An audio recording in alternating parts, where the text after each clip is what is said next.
এই মেয়ের মুখ আমি দেখতে চাই না। তুই আমাকে না জানিয়ে কি করে বিয়ে করতে পারলি শুভ? একবারের জন্যও কি মায়ের কথা তোর মনে পড়ল না? কড়া গলায় কথাগুলো বললেন অলকা দেবী। শুভ শান্ত স্বরে বলল, মা, আমি তো তোমাকে আগেই বলেছিলাম যে আমি রুমিকে ভালোবাসি, কিন্তু তুমি ওকে পছন্দ করনি। তুমি জানো রুমকির বাবা হঠাৎ করেই মারা গেছেন।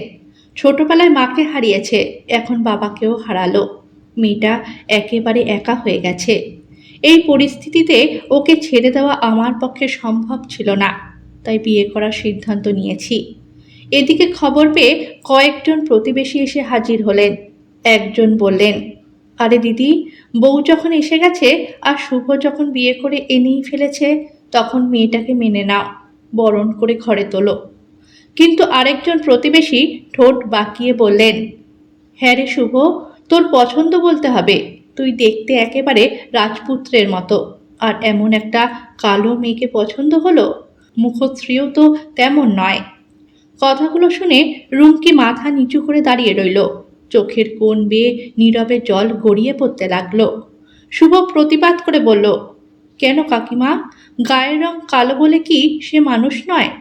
মানুষের রং দিয়ে নয়, তার মন আর চরিত্র দিয়ে বিচার করা উচিত। মহিলাটি হেসে বললেন, ও মা, বিয়ে করে এনেই দেখি বউয়ের হয়ে কথা বলতে শুরু করেছে। অলকা দেবী আরও রেগে গেলেন। কোনো বরণ হবে না। আর শোন শুভ, এই মেয়ের হাতে আমি এক গ্লাস জল পর্যন্ত খাবো না। কথাগুলো বলে তিনি নিজের ঘরে চলে গেলেন।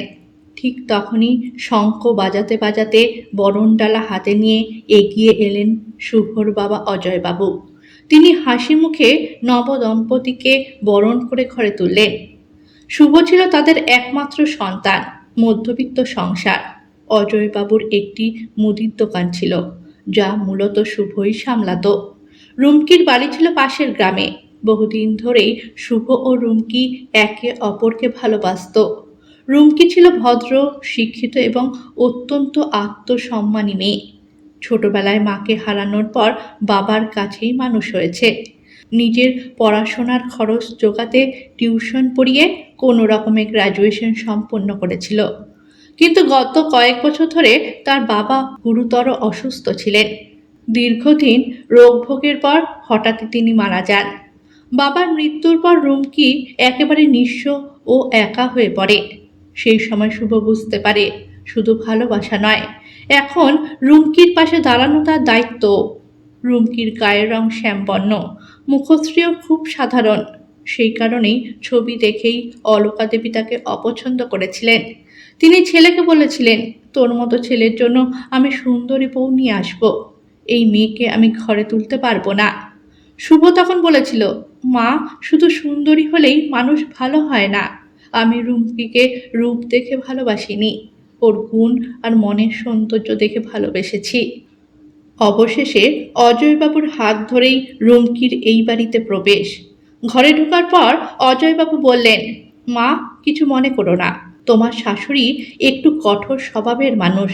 যদি কোনো কষ্টের কথা বলে থাকেন, আমি তার হয়ে তোমার কাছে ক্ষমা চাইছি। রুমকি তৎক্ষণাৎ বলল, এ কি বলছেন বাবা? আপনি আমার বাবার মতো। মা রাগের মাথায় কিছু বলে থাকলে আমি কিছুই মনে করিনি। সেদিন রুমকির কথা শুনে অজয়বাবুর চোখ ভিজে উঠেছিল। এরপর শুরু হলো রুমকির নতুন সংসার জীবন। প্রতিদিন ভোরে উঠে সে সংসারের সব কাজ সামলাতো, রান্না করত, ঘর গোছাতো, সবার খোঁজ খবর রাখত। কিন্তু অলকা দেবীর মন গলেনি। রুমকি রান্না করলেও অলকা দেবী সেই খাবার মুখে তুলতেন না। রুমকি রান্নাঘর থেকে বেরিয়ে আসার পর তিনি আবার নিজের জন্য আলাদা রান্না করতেন। শুভ ও অজয়বাবু অনেকবার বোঝানোর চেষ্টা করেছেন, ওকে একটা সুযোগ দাও, বলতেন অজয়বাবু। কিন্তু অলকা দেবী কিছুতেই শুনতেন না। পরিস্থিতি আরও খারাপ করে তুলেছিল পাড়ার দুই প্রতিবেশী কাকিমা। প্রায় প্রতিদিন বিকেলে তারা এসে অলকা দেবীর কানে নানা উস্কানিমূলক কথা বলে যেতেন। বৌমা তোমাকে একেবারে হাতের মুঠোয় নিয়ে ফেলেছে। দেখো না, সব কাজ করে তোমাদের মন জয় করার চেষ্টা করছে। আজকালকার মেয়েদের বিশ্বাস নেই।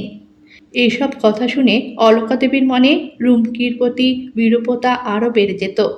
তবু রুমকি কখনো প্রতিবাদ করতো না। সে মনে মনে বিশ্বাস করত, একদিন না একদিন সব ঠিক হবে। দিনের পর দিন সে নিজের কর্তব্য পালন করে গেছে। শাশুড়ির ওষুধ সময় মতো দিয়েছে, বাড়ির সব কাজ সামলেছে, কাউকে কোনো অভিযোগের সুযোগ দেয়নি। বিশেষ করে অজয়বাবুর প্রতি তার যত্ন ছিল দেখার মতো। প্রতিদিন বিকেলে অজয়বাবু হাঁটতে বেরোলে রুমকি তার সঙ্গে যেত। অজয়বাবু বলতেন, তুমি এত কাজ করো, একটু বিশ্রাম নাও মা। রুমকি হেসে উত্তর দিত, না বাবা, আপনাকে একা যেতে দেব না। আপনার বয়স হয়েছে, আমি সঙ্গে থাকলে অন্তত নিশ্চিন্ত থাকতে পারবো। এই ছোট ছোট ঘটনাগুলি ধীরে ধীরে অলকা দেবীর মনকে নরম করতে শুরু করলো। তিনি প্রকাশ্যে কিছু বলতেন না, কিন্তু আড়াল থেকে রুমকির কাজকর্ম লক্ষ্য করতেন। দেখতেন মেয়েটি কখনো কারোর সঙ্গে উঁচু গলায় কথা বলে না। সংসারের প্রতি তার দায়িত্ববোধ অসাধারণ। তবুও অহংকার আর পুরনো ধারণার দেওয়াল ভাঙতে পারছিলেন না অলকা দেবী। ঠিক তখনই ঘটে গেল এক ভয়াবহ দুর্ঘটনা। এক মুহূর্তে রুমকির জীবনে নেমে এলো এক প্রবল ঝড়। সেই ঝড় শুধু রুমকির জীবনকেই নয়, এই পরিবারের সম্পর্কগুলোকেও আমূল বদলে দিতে চলেছে। সেদিন রুমকি তার শ্বশুর মশাই অজয়বাবুকে নিয়ে ব্যাংকের কাজে গিয়েছিল। বেশ কিছুক্ষণ পর কাজ সেরে দুজনে বাড়ির দিকে ফিরছিল, কিন্তু বাড়ির কাছাকাছি পৌঁছাতেই তারা দেখল বাড়ির সামনে অস্বাভাবিক ভিড়। অনেক মানুষ দাঁড়িয়ে রয়েছে। সেই ভিড়ের মাঝখান থেকে ভেসে আসছে অলকা দেবীর কান্নার আওয়াজ। রুমকির বুকটা ধক করে উঠল। অজানা আশঙ্কায় তার মন ভয়ে কেঁপে উঠল। কি হয়েছে কিছুই বুঝতে পারছিল না সে।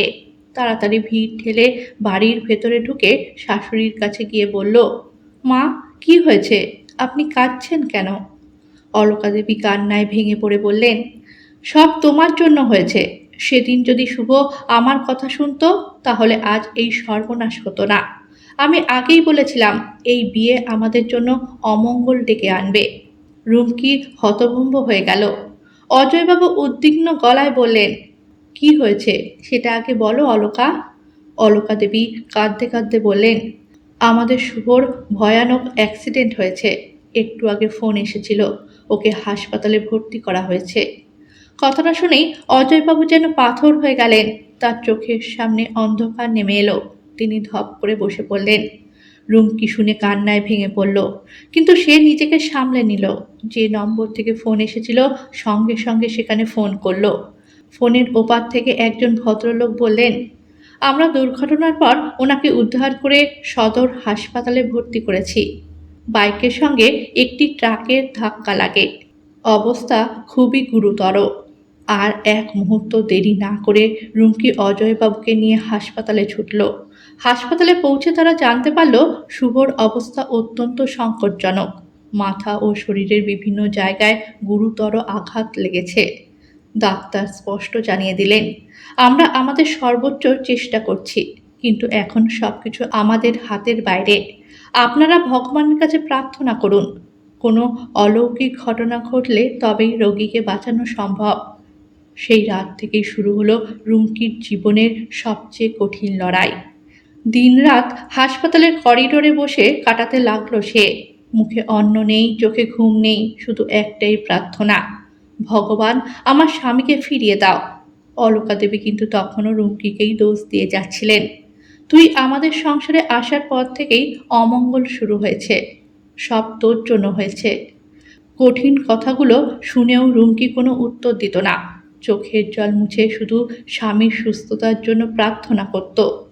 টানা 5 দিন আইসিইউতে মৃত্যুর সঙ্গে লড়াই করার পর অবশেষে শুভর জ্ঞান ফিরল। ডাক্তাররা বললেন, রোগী এখন বিপদমুক্ত, তবে একটা খারাপ খবর আছে। দুর্ঘটনায় মেরুদণ্ডে গুরুতর আঘাত লেগেছে। ওর 2 পা স্থায়ীভাবে প্যারালাইজড হয়ে গেছে। ভবিষ্যতে আর স্বাভাবিকভাবে হাঁটাচলা করতে পারবে না। কথাগুলো শুনে সবার পৃথিবী যেন থমকে গেল। তবু রুমকি মনে মনে ভগবানকে ধন্যবাদ দিল, মানুষটা অন্তত বেঁচে আছে। কয়েক মাস চিকিৎসার পর শুভ বাড়ি ফিরল, কিন্তু এখন তার জীবনের ভরসা একটি হুইল চেয়ার। শুভর জীবনের এই পরিবর্তন মেনে নিতে পারেননি অলকা দেবী। তিনি আরও বেশি রাগী ও হতাশ হয়ে পড়লেন। কথায় কথায় রুমকিকে দোষ দিতেন। আমার ছেলের এই অবস্থা তোর জন্যই হয়েছে। তুই অপয়া। এই ধরনের অপমানজনক কথা প্রায় প্রতিদিনই শুনতে হতো রুমকিকে, কিন্তু রুমকি কখনো প্রতিবাদ করতো না, কারণ সে জানতো একজন মায়ের কষ্টের কোনো পরিমাপ হয় না। অন্যদিকে অজয়বাবুও এই ধাক্কা সহ্য করতে পারেননি। ছেলের এমন অবস্থা দেখে তিনি মানসিকভাবে ভেঙে পড়েছিলেন। ধীরে ধীরে তার শরীরও দুর্বল হয়ে যেতে লাগলো। এরপর কেটে গেল কয়েকটি বছর। সংসারের পুরো চেহারাটাই বদলে গেল। যে মুদির দোকান একসময় শুভ সামলাতো, সেই দোকানের সমস্ত দায়িত্ব নিজের কাঁধে তুলে নিল রুমকি। ভোর থেকে রাত পর্যন্ত অক্লান্ত পরিশ্রম করতে লাগলো সে। একদিকে দোকানের ব্যবসা, অন্যদিকে বৃদ্ধ শ্বশুরমশাই, বৃদ্ধা শাশুড়ি মায়ের দেখাশোনা, স্বামীর যত্ন, সবকিছু একাই সামলাতে লাগলো। 1 বছর আগে শ্বশুরমশাই মারা গিয়েছেন।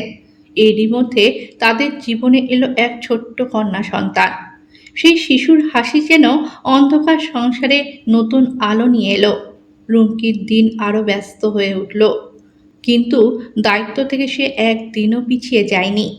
শুভ হাঁটতে না পারলেও দোকানের হিসাবপত্র, খাতা কলমের কাজ এবং ব্যবসার পরিকল্পনায় রুমকিকে সাহায্য করত। স্বামী স্ত্রী মিলে নতুনভাবে জীবনকে সাজানোর চেষ্টা করছিল। অলকা দেবীও ধীরে ধীরে অনেক কিছু উপলব্ধি করতে শুরু করলেন। যে মেয়েটিকে তিনি একদিন ঘরে তুলতে চাননি, আজ সেই মেয়েটি পুরো সংসারের ভরসা। সকালের ওষুধ থেকে রাতের খাবার, বাজার থেকে ডাক্তার দেখানো, সবকিছুর দায়িত্ব রুমকির কাঁধে। অলকা দেবী এখন নিজের অজান্তেই বৌমার উপর নির্ভরশীল হয়ে পড়েছেন। রুমকির অক্লান্ত পরিশ্রম, ধৈর্য, ভালোবাসা আর কর্তব্যবোধ দেখে তার মনে ধীরে ধীরে বৌমার প্রতি বিশ্বাস জন্মাতে শুরু করেছে। ও বৌমা, আজ একটু ইলিশ মাছ আনবে? অনেকদিন ধরে খেতে মন চাইছে। পেটে ডিম আছে এমন একটা ইলিশ দেখেই নিয়ে আসবে কেমন? অলকা দেবী শান্ত স্বরে কথাগুলো বললেন রুমকিকে। রুমকি হাসি মুখে মাথা নেড়ে বলল, ঠিক আছে মা, রামুদাকে বলছি দোকানটা একটু সামলাতে, আমি বাজার থেকে ঘুরে আসছি। অলকা দেবীর ইচ্ছা মতো রুমকি বাজার থেকে একটি বড় ডিম ভরা ইলিশ মাছ কিনে নিয়ে এলো। বয়সের ভারে এখন অলকা দেবী অনেকটাই অসহায়। দৈনন্দিন কাজকর্মের জন্য তিনি প্রায় পুরোপুরি রুমকির উপর নির্ভরশীল। রুমকির জীবনটাও সহজ ছিল না। স্বামীর দুর্ঘটনার পর সংসারের দায়িত্ব অনেকটাই তার কাঁধে এসে পড়েছিল। সংসার চালানোর জন্য স্বামীর মুদির দোকানটাকে নতুন করে শুরু করেছিল। আজ সেই ব্যবসায় ধীরে ধীরে বড় হয়েছে। দোকানে 2জন কর্মচারীও রেখেছে সে। তবু সংসার, ব্যবসা, শাশুড়ির দেখাশোনা আর ছোট মেয়ের পড়াশোনা সবকিছুই তাকে সামলাতে হয়। স্বামী শুভ বাড়িতে থাকলেও যতটা পারে স্ত্রীকে সাহায্য করার চেষ্টা করে, কিন্তু শারীরিক সীমাবদ্ধতার কারণে সবসময় সবকিছু করা তার পক্ষে সম্ভব হয় না। বাজার থেকে ফিরে রুমকি ইলিশ মাছ রান্না করলো। দুপুরবেলা খাবার সাজিয়ে শাশুড়ি মায়ের সামনে এনে দিল। খেতে খেতে হঠাৎ অলকা দেবীর চোখ দিয়ে জল গড়িয়ে পড়তে লাগলো। রুমকি অবাক হয়ে বলল, কি হলো মা, কাঁদছেন কেন? ঝাল বেশি হয়েছে নাকি? আমি তো খুব একটা ঝাল দিইনি। অলকা দেবী চোখ মুছে মৃদু হেসে বললেন, না রে মা, এই চোখের জল কষ্টের নয়, শান্তির। একটা সময় আমি তোকে অপয়া, অলক্ষী বলে অপমান করেছি, অথচ আজ বুঝতে পারছি তুই আমাদের সংসারের আসল লক্ষ্মী। রুমকি চুপ করে শুনছিল। অলকা দেবী আবার বললেন, সেদিন যদি তুই সংসারের হাল না ধরতিস, তাহলে আজ আমাদের কি হতো জানি না। শুভর কি হতো? তুই আমাদের সবার দেখাশোনা করেছিস, ব্যবসা সামলেছিস, সংসার সামলেছিস, আমার সেবা করেছিস, অথচ কোনোদিন তোকে অভিযোগ করতে শুনিনি। একটু থেমে তিনি আবার বললেন, জানিস, একসময় পাড়ার কত লোক তোর নামে আমার কাছে নালিশ করত, কিন্তু আজ সকালে তারাই এসে বলছিল, কাকিমা ভাগ্য করে এমন বৌমা পেয়েছেন। আমাদের বৌমারা তো আমাদের দিকে ফিরেও তাকায় না, আর আপনার বৌমা ঘর বাইরে সব দায়িত্ব হাসি মুখে পালন করছে। কথাগুলো বলতে বলতে অলকা দেবীর গলাটা আবার ধরে এলো। রুমকি মৃদু হেসে বলল, মা, এটা তো আমার কর্তব্য। আপনি আমাকে এত বড় করে দেখছেন কেন? ঠিক সেই সময় হুইল চেয়ার ঠেলে ঘরে ঢুকলো শুভ। মায়ের শেষ কথাগুলো সে শুনে ফেলেছিল।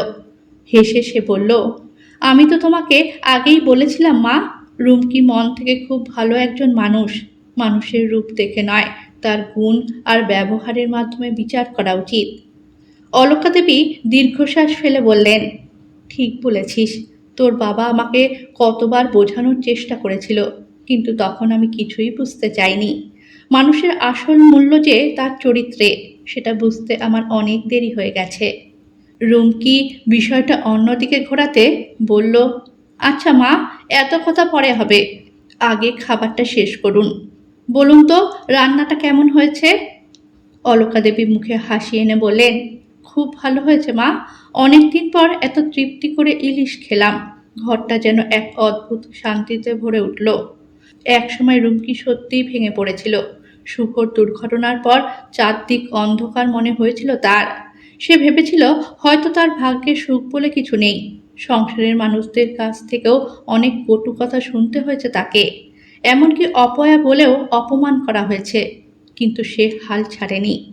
নিজের কষ্টকে শক্তিতে পরিণত করেছে, পরিশ্রম করেছে, ধৈর্য ধরেছে এবং ঈশ্বরের উপর বিশ্বাস রেখেছে।